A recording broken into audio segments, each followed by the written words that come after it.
The usual veneer of diplomatic decorum hasn't worn away at the United Nations. But beneath the calm, the body is reeling from U.S. President Donald Trump's proposal to have the U.S. take over the war-torn Gaza Strip after the removal of its population. The UN Secretary General says this can't happen.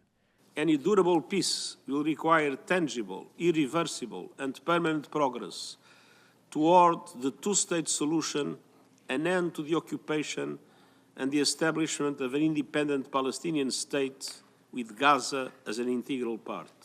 And the Palestinian envoy to the UN says it won't happen. There is no power on earth that can remove the Palestinian people from our ancestral homeland, including Gaza. It's not just the chambers of the UN that are pushing back against Trump's idea. World leaders are reacting with a mix of shock and disgust, and overall skepticism that the suggestion is anything more than bluster.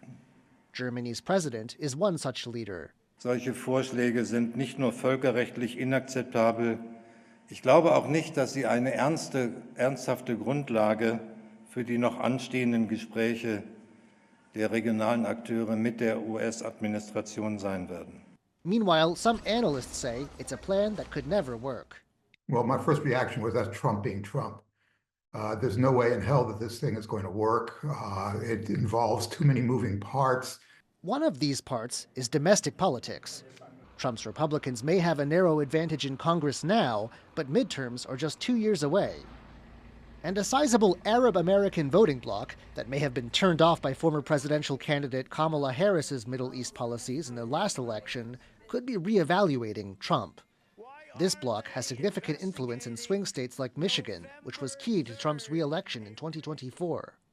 We've seen the Democratic Party do horrible things and allow Israel to do horrible things. And so, from somebody like Trump, we should only expect worse things. We were looking to President Trump as someone who is genuinely intent on achieving long-lasting peace in the Middle East. That's what he committed to during his campaign. He signed the peace plaques when he was hosted in Dearborn. He made a statement to that effect that he is committed to achieving long-lasting peace in the Middle East. And to us as a community. And some in Trump's orbit are already changing the narrative.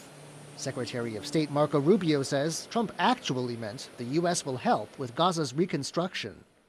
So in the interim, obviously, people are going to have to live somewhere while you're rebuilding it. It is akin to a natural disaster. So what he's very generously has offered is the ability of the United States to go in and help with debris removal, help with munitions removal, help with reconstruction, the rebuilding homes and businesses and things of this nature, so that then people can move back in.